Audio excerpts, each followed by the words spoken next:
Just another little weekend quickie. Got a little wisdom drop for your Sunday.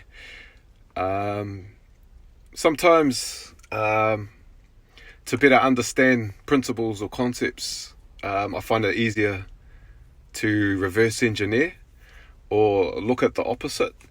And one of the things I am quite passionate about is open-mindedness.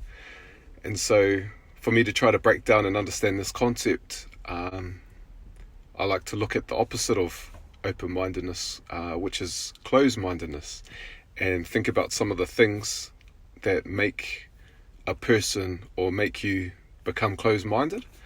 It helps me better understand the opposite, helps me better understand what open-mindedness really is.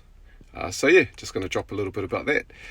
So when I think about closed-mindedness, a few ideas come to mind.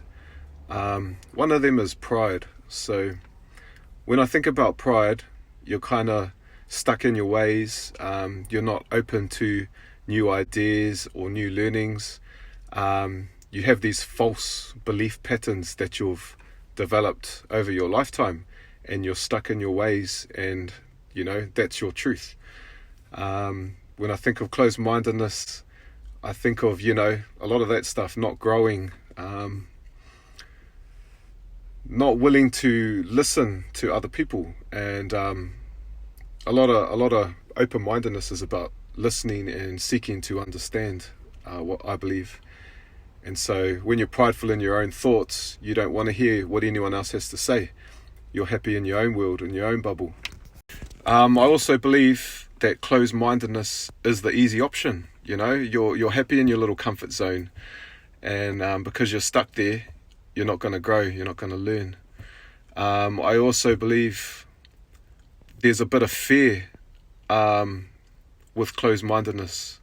You're like, oh, if I do this, what are other people going to think? Or, it's a part of that comfort zone, and you really, your subconscious mind is telling you, hey, this is a lot easier, let's stay here, instead of opening our mind and growing, finding challenges and trials to overcome, because that's where the largest growth occurs, is at the point of no resistance, or when we've overcome some challenges or some trials that are really outside of our comfort zone.